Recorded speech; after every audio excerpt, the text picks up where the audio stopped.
Todo excesso esconde uma falta, segundo Lacan. Hoje a gente vai estar falando aqui sobre o jejum dopaminérgico. O que eu acho sobre a questão do jejum dopaminérgico? Primeiro a gente vai entender o que é dopamina, né? Jejum, todo mundo já sabe, né? Diminuição ou retirada total de alguma coisa, é você se abster. Agora, a dopamina é um neurotransmissor que é da família das catecolaminas. E por ser da família das catecolaminas, ela por exemplo, entrar dentro do sistema nervoso central como molécula dopamina, ela não consegue. Por quê? Ela é uma molécula muito polar que ela não adentra no sistema hematoencefálico. Então, ela necessita, sim, passar por processos de biotransformação.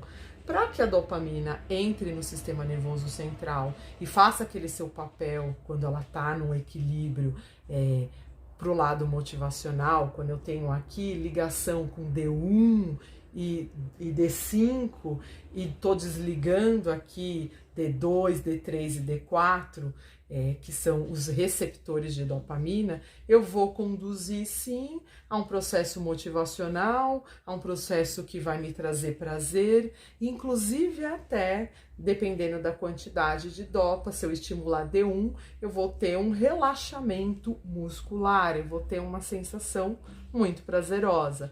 Mas aqui a gente tem que tomar um certo cuidado, né? Por quê?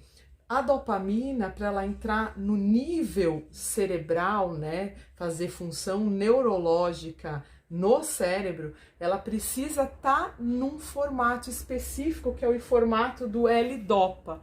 Para chegar em L-Dopa, a dopamina passa por um processo que é chamado cascata dopaminérgica, que ela vai da fenilalanina, aí tem ali uma fenilalanina hidroxilase, que transforma essa fenilalanina hidroxilase em tirosina.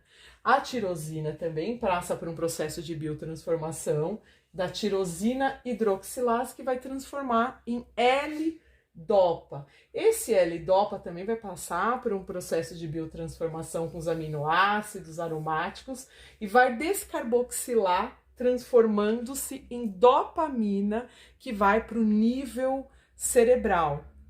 Quando a gente quer ação comportamental, ação de nível cerebral, ela tem que passar por esse formato. E aí, quando a gente pensa em jejum dopaminérgico, a gente tem que pensar que é o jejum de catecolaminas, como as catecolaminas são formadas. Então, quando a gente coloca ali, quando tá ali a divulgação que veio a modinha, né, do jejum dopaminérgico, que foi um ato produzido no Vale do Silício pela equipe do Google para trazer uma produtividade, é assim, vamos pensar que a dopamina só tem uma única função, que já começa o mito sendo desvendado daqui. A dopamina, ela não tem só uma única função, que é causar prazer, porque o excesso de dopamina causa exatamente o contrário, causa as psicopatologias, inclusive a esquizofrenia, o Parkinson e o próprio TDAH, incluindo aquela depressão neurótica, né, que é a distimia. Então, quando a gente pensa em controle dopaminérgico, a gente tem que levar em consideração em que perfil, tanto psicológico quanto psicopatológico, esse indivíduo tá. Para saber exatamente, por isso que é importante passar às vezes no nutrólogo, passar num psiquiatra, num neuro, para fazer uma investigação clínica, para saber se você está dentro de um perfil onde realmente tu tem que fazer um processo de jejum dopaminérgico. Óbvio que se a gente levar em consideração aquele desafio, né, de você diminuir fatores que lhe roubam a atenção e que te dão pequenas doses de prazer, que isso é um grande problema. Quando a gente, por exemplo, está muito viciado em utilizar aplicativo, quando está viciado em estar ali no YouTube, tá o tempo todo no Instagram, no Facebook, essas pequenas essas pequenas, vamos colocar esses pequenos hábitos, elas liberam quantidades X, né, de pequenos prazeres, e às vezes esses pequenos prazeres vão se tornando um hábito, e esse hábito que antes inicialmente lhe causava ali muito, vamos colocar assim, muito prazer inicial, quando você, por exemplo, está usando um aplicativo de relacionamento, ou quando você está fazendo uso mesmo de um aplicativo para poder usar como válvula de escape, a tendência, né, de quando a gente tem um comportamento condicionado, é aquele comportamento chegar num platô que vai dar esse limiar dopaminérgico X. E aí, de repente, você, tanto em coisas da vida, quanto esse tipo de coisa, você acaba tendo um desprazer, porque aquele pico já foi atingido, esse platô já foi atingido. E quando a gente pensa na questão do platô, aí sim, dopaminérgico, mas aí não é só com a dopamina. E a gente tem que pensar que existem outros neurotransmissores que envolvem a construção de um prazer em determinada coisa, como, por exemplo, as endorfinas, a própria adrenalina, porque se a gente não pensar que existem outros moduladores, óbvio que a dopamina é um grande modulador cognitivo, a gente sabe disso, por isso que quando se fala em jejum dopaminérgico, a gente tem que levar sim em consideração que refrear alguns comportamentos vai conduzir a gente a estar deslocando, como se fosse naquele processo de sublimação, né? Aqui é um processo de sublimação artística, né? Quando você, por exemplo, tem muita libido e de alguma maneira você tem que dar uma retraída nessa libido, tem que realmente sublimar, aí você sublima processos, por exemplo, que estaria indo para uma coisa libidinal sexual, acaba indo para a arte, para uma poesia, para pintar um quadro, onde você consegue sublimar processos da energia libidinal. E por quê? Porque isso envolve a dopamina? Pode sim envolver a dopamina, mas existem outros processos. Quando a gente pensa em especificamente utilizar a palavra dopamina, a gente está dando uma função muito poderosa para um único neurotransmissor. Óbvio que ele tem um papel super importante na construção cognitiva que a gente tem do processo motivacional e da sensação de prazer. Porém, muito pelo contrário, a dopamina não tem só uma única função de causar motivação. Por quê? Porque a dopamina, primeiro a gente vai entender aqui, essa cascata dopaminérgica, quando ela passa por todo esse processo que está vindo aqui de uma ação das catecolaminas, ela vai ser transformada em dopamina quando ela está em alidopa, passou aqui aminoácido, aromatizou, descarboxilou, virou dopamina, que vai para o sistema nervoso central. Entendeu? Se eu quero uma dopamina que faça ação do sistema nervoso central, ela tem que estar dentro dessas configurações. Agora, a dopamina, quando ela não está dentro dessas configurações, eu quero ela uma ação sistêmica, uma ação sistema circulatório, ela vai ser administrada, por exemplo, como uma dopamina pura. E aí, ela, por ser aquela molécula, né, polarizada, ela não vai adentrar no sistema nervoso central. E para eu limpar a dopamina, eu tenho que estimular o 3-metiltiramina para poder tirar. Aí existem fármacos que são específicos para limpar, por exemplo, a dopamina que se ligou num processo sináptico, que ela não pode estar ali na sinapse, então ela precisa ser recaptada. Então, existem várias maneiras de a gente pensar na questão da dopamina, mas a dopamina, ela em descontrole leva assim a uma parte que pode nos conduzir a processos esquizofrênicos, como eu coloquei aqui, ligação de D1 e D2, me traz aqui um processo mais motivacional, mas se por um acaso eu tiver um descontrole neuroquímico dessa cascata e a minha dopa vai mais para cima, eu posso também conduzir a processos esquizofrênicos, que a dopamina em excesso é como a gasolina que você coloca num tanque que cabe lá 50 litros, você coloca 60. O carro vai funcionar? Pode funcionar ou não, porque tá vazando. Mesmo que eu tenha muito combustível, se eu tiver muita dopa, ao invés de me causar aqui, tipo, ligar e tá tudo beleza, né? O motor e sair andando, porque a dopa é como se fosse realmente uma gasolina motivacional, mas se eu tiver em excesso, pode prejudicar a máquina. Então, aqui é uma necessidade de diminuir ou de controlar caso esse excesso de dopa já esteja dentro de uma estrutura neuroquímica que conduza aqui a processos realmente psicopatológicos, como um exemplo da esquizofrenia. Ou se eu tenho ligação de D1 e D2 detonada, pode me levar ao Parkinson, ou ao TDAH, ou mesmo quando eu tenho aqui essas ligações de D1, D2, D3, D4, D5, indo para um caminho totalmente, ao invés de ser estimulante, ela tá num processo inibitório, pode me levar assim a um processo depressivo. Então, quando a gente fala em jejum dopaminérgico, a gente tem que levar em consideração, primeiro, esses processos bioquímicos.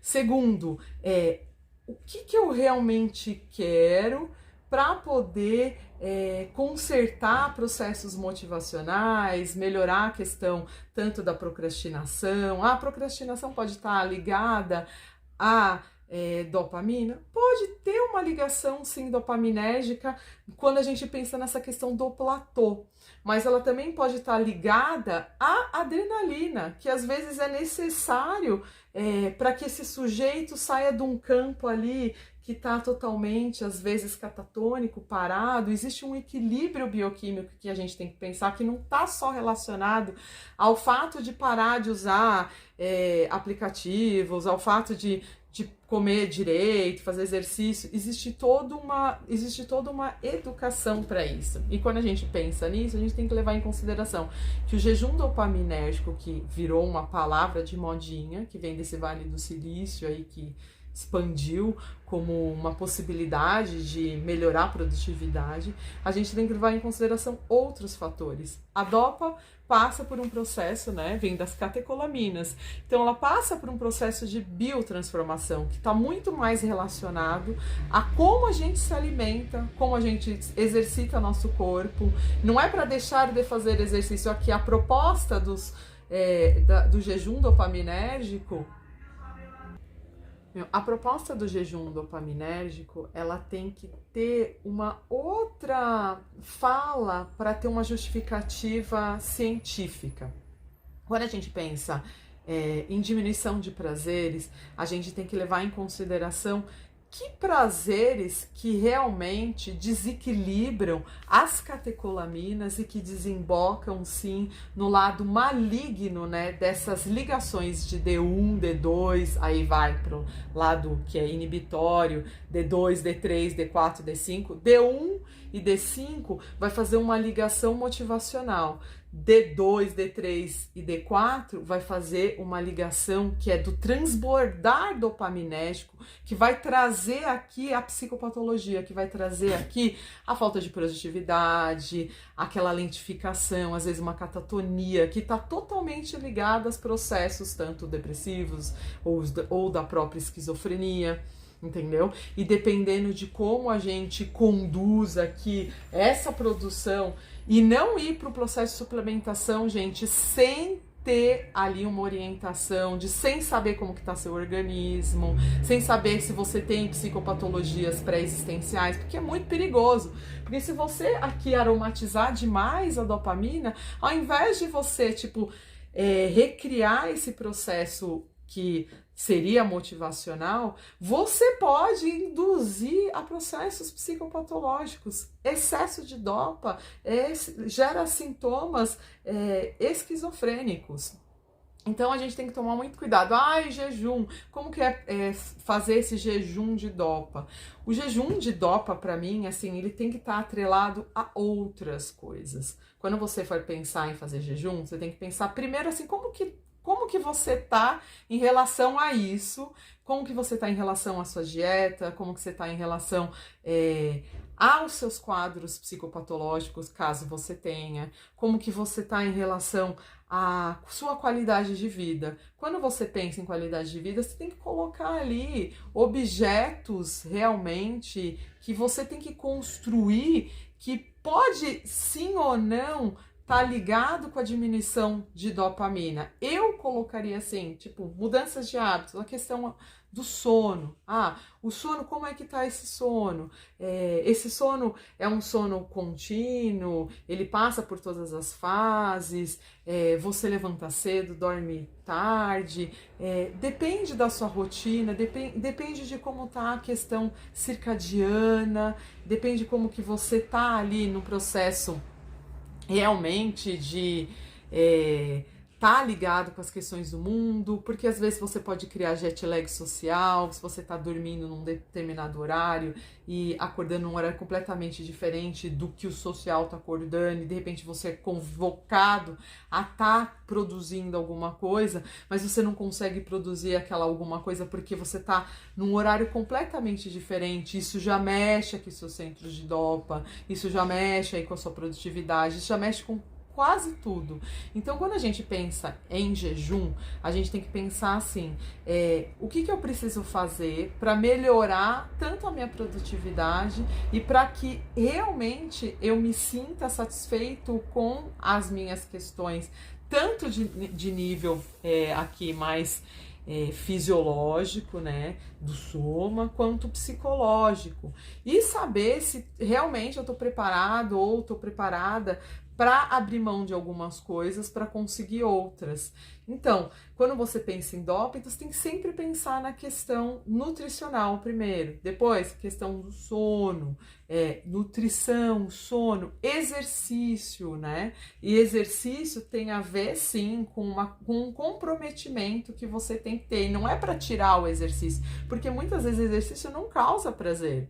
Entendeu? O exercício, para quem está iniciando e que você tem lá uma regra, causa ali no sujeito um compromisso com uma obrigatoriedade. E se colocar ali, ó, fazer um desafio de 30 dias de fazer exercícios 40 minutos por dia, beber tantos litros de água, sei lá, no mínimo 2 litros de água por dia, fazer exercício sempre quando der. Não colocar essa coisa maluca, todo dia às 5 horas da manhã, que 5 horas da manhã ou 8 horas, não importa. Se você fizer exercício de manhã, é muito melhor para o seu corpo. A resposta biológica é outra. Mas se você não tem horário para fazer, que nunca se faça na hora de dormir, porque isso vai alterar seu sono.